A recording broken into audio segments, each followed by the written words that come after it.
Alright, another track guide. This time we're at the Brickyard for the first time ever in this car. Last year we were here in the road course, which doesn't count because the road course sucks, but anyways, we're at Indianapolis, so very unique track. And with that said, let's get to the keys of the race card. One tire as usual, center off. I think I used this who knows how many times this year. That's the case here too because it rotates big time center off, I think. You can kind of use that to your advantage. Number 2 is shifting, kind of goes back to handling characteristics. Downshifting into the corner seems to help it rotate entry to center, but center off is a little worse in a way because you got to manage more wheel spin, but it does help rotate the car. And the last one, which you probably noticed already, this is one long ass straightaway, or 2 I should say, one on each side. And you can see the other notes there, but we're gonna go ahead and get to pit road and then we'll talk about the lap.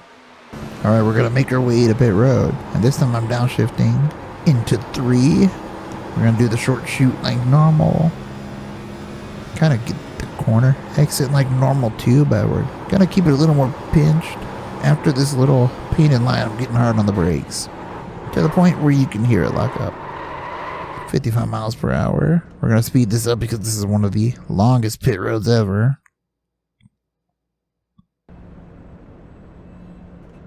There's your pit speed exit.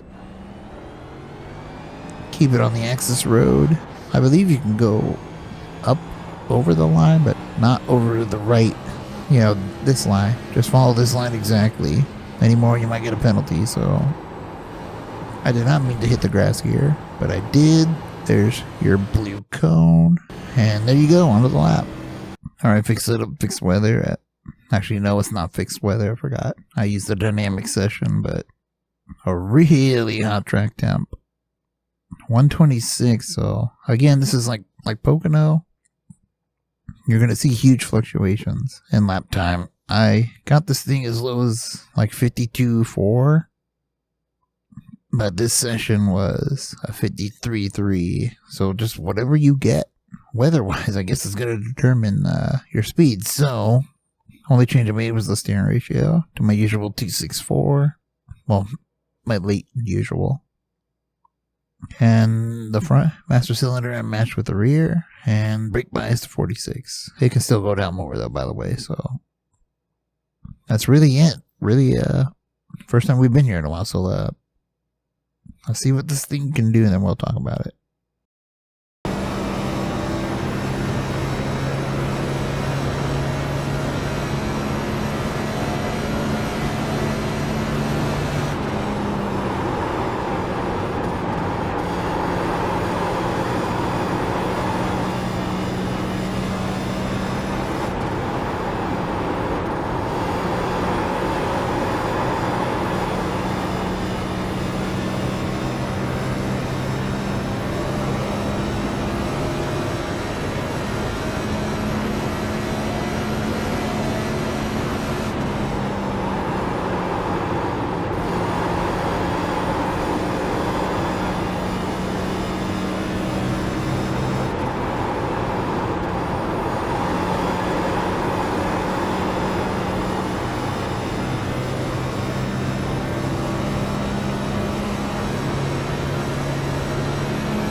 And there you have it for 53.3. Let me back that up.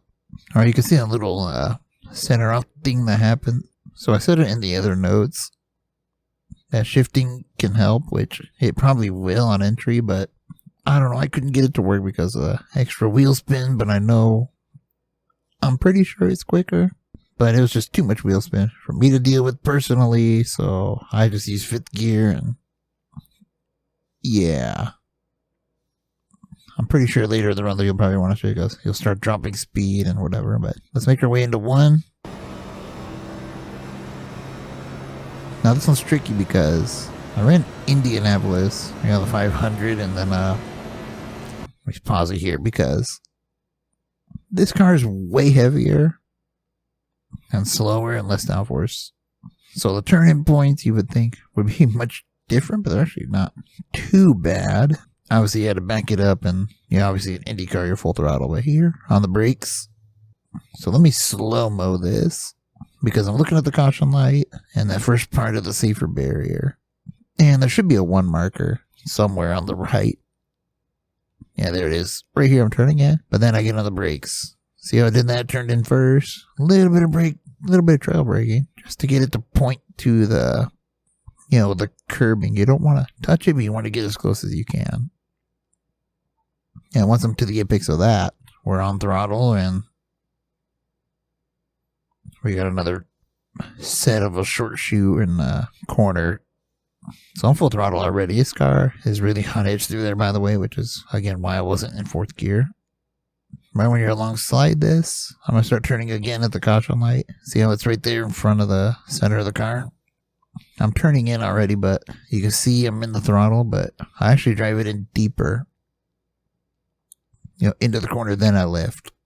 Tiny bit of brake just to set the nose. Again, getting really close to the curb, and if you hit it, it does some weird thing. It just bounces a little bit, but you lose all grip, and you'll get lucky if you get through the corner.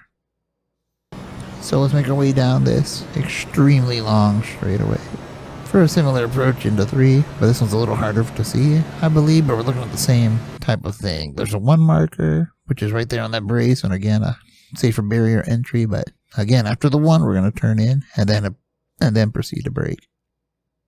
So 1 marker, turning in, braking right at the safer barrier, kinda. Trail brake to get the nose again. Here, it's a little trickier. I believe it just seems like the front end doesn't turn, and you feel like, oh man, you gotta really wait on it. But if you throttle up a little bit, it starts to rotate the nose, which you kind of see right there. That was the most obvious part of the corner. So let's make our way to the short straight again. And I'm looking 2 places. One of them here is on the right. You can't see it yet. I'm not on it. There it is. That little opening to the wall. Looks like a little metal gate. Whatever it is, I'm using that to start my turn-in point. And again, a little bit deeper like we did in the first short shoot. We're going to do that again. Pretty much using that as a marker. Getting over the hump. Then we attempt the brake, or at least I should have. I don't think I did. Driving it all the way down to the curbing again. Not sure if this line's the greatest through here, but I seem to get the exit pretty well. And yeah, it's kind of a big thing here. So you just power out, drive it, it's on edge. This was the 2nd lap, by the way. I forgot to mention that, but that's going to take you all the way to the line, to the yard of bricks, and there you go.